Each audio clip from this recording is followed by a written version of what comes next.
Speaking to the Special Needs Action Group, who have given a mixed verdict. I think it's fair to say they've tried to highlight one or two positives, but are also concerned about areas that need more attention, that they say are crucial issues that affect the community and have not been addressed by the budget speeches in the past 10 days or so. Good afternoon to SNAG's spokesperson Atrish Sanchez. How are you? And did I sum it up fairly? Some positives, but some areas of concern? Good afternoon, Jonathan. Thank you for having me here today.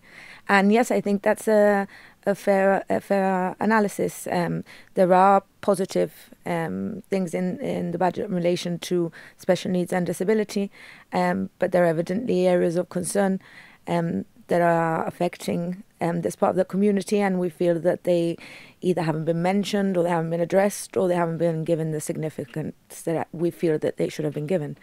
Do you want to give us one or two examples?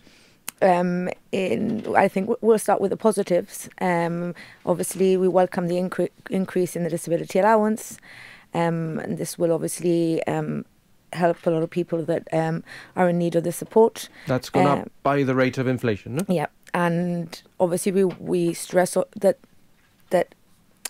along with this, there is a need for faster processing times of applications, because we obviously get a lot of concerns still from people that do complain of a backlog in the processing of applications. This is an application for the disability allowance. Okay. So obviously for this to be truly effective, you need to have a faster processing of applications so that people can access that benefit. But all in all, it's obviously a welcome. The cost of living is going up, and the allowance has gone up, so that anybody receiving it doesn't feel any worse off. Yeah.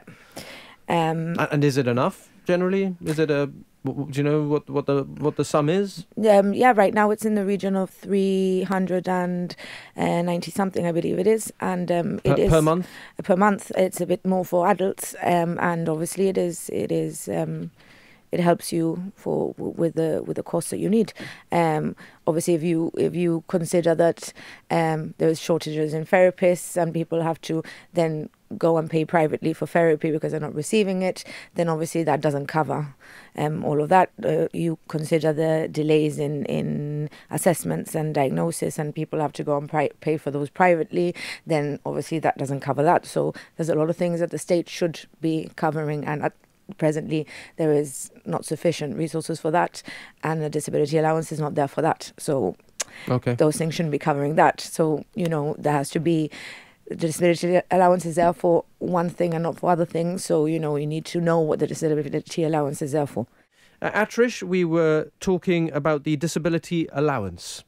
Yeah, I want to just go through some figures that I gave before to give you the accurate ones, because they were off the top of my head. The child disability allowance is £316 a month, and the adult one is £442. Those are the exact figures. And you were saying that you have to take into consideration that as a result of potentially having somebody in your family with special needs, there might be costs to sort of that you feel are essential, such as therapy that you ideally would like the health authority to put on, but maybe they're not accessible. Not all of the therapies that you want are accessible.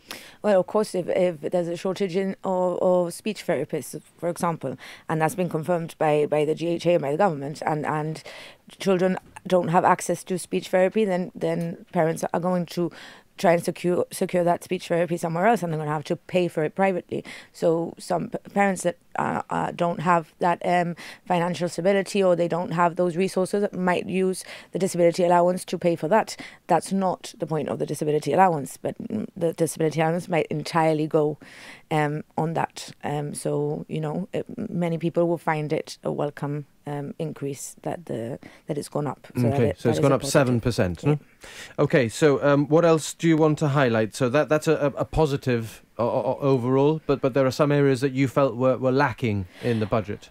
Well, we welcome the expansion of the learning support facilities. That's obviously the way forward. There's been an admission by the government that the numbers keep on increasing, and evidently the provision to cater for the numbers needs to increase.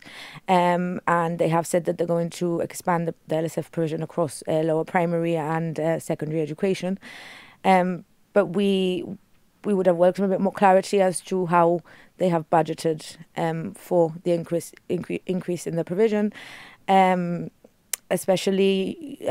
So you think we don't know how the expansion of learning support facilities are going to be funded, or you don't know what funding there is? Well, for it. I'm not an economist, so but from looking at the budget book, it seems to me that the SNLSA posts remain the same as they did last year. I understand that obviously maybe they will resource from supply lists, or there might be an explanation for this. But then that would also explain if it's last minute reassignments or if it's supply posts, then it would explain perhaps why, and it is indeed one of the reasons that has been quoted, why the children of Early Birds and St. Martin's School do not know who their teachers will be in September, which is a similar situation to the one last year. This is not a proactive or forward planning approach. If anything, the children of St. Martin's School, Early Birds, and indeed those of LSFs are the children that would need to have this information beforehand, because they need the use of visual aids and all these tools to prepare them for this transition. Indeed, when we compare to children of Bishop Fitzgerald School and other schools, for example, they left knowing who they would have as their teachers in September.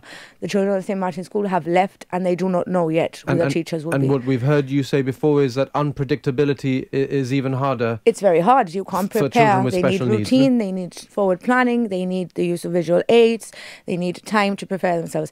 If you don't have forward planning, and if you are relying on the use of supply lists, if you are relying on the use of last-minute reassignments, because you are not preparing, if you are relying on a reactive approach to these things, or demand-led approach, which is what the budget really reflects from what I see.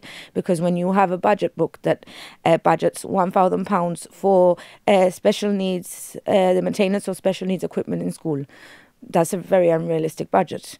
Every year you really go over that budget, and it's a very unrealistic budget to make. That suggests to me that this is a demand-led budget. The same thing for SNLSA cover, specialist cover. Those budgets are estimated at £1,000. Those are very unrealistic budgets, which every year go up over budget exceedingly. Was not surprising. It's a very expensive area. The special needs is obviously a very expensive area, more expensive than normal mainstream education. What does the group think about this study to look at the what seems to be an increasing number of children with special educational needs and disabilities? Well, obviously, this is proactive. This is a proactive approach. As in the same way that Minister Sacramento's announcement of developing, finally developing a proper working group to collect statistics and form a disability register. This is a proactive approach. This is a proactive approach that's been needed and has been needed for some years now, because look, the increase in numbers is not something that's happened overnight. It's been happening for some years now. But if this proactive approach would have been taken years ago, then perhaps we wouldn't find ourselves in a situation where we're already having to expand the footprint of a brand new school. Yeah. Because let me ask you about two last points, if I may, Atrish. The UN Convention on Human Rights, that there are aspects of it that aren't implemented in local law that you've been pushing for a while. That hasn't moved, that hasn't changed. No, it's basically the budget announced, Minister Sacramento, that we're almost there. We have to wait a little bit longer, and it's basically a repeat of last year's budget. There hasn't been much progress in our view on that. There has been no mention of autism pathways, ADHD pathways, and it's quite surprising, especially considering there was a demonstration organised by concerned individuals and families not very long ago, and it was very well attended. And these were the points that were raised, along with the need to publish a disability strategy and special needs strategy. And it's a second demonstration that's been organised to bring these issues So up. there's a lot of strength of feeling among parents. One last question, if I may. St. Bernadette Centre? That has been given no mention whatsoever in the budget. It's a new, bigger, more modern St. Bernadette Centre, Dr. Hiraldi Centre, bigger, purpose-built respite facilities to cater for over 16s is something that is needed, something that we would have thought would have been in this year's budget, especially since the government is recognising the increasing trends, and increasing trends in younger children, it means increasing trends in adults. So this is something that we would have thought would have been in this year's budget, and since it is not in this budget, we hope, being an election year, that it will be in every political party's manifesto.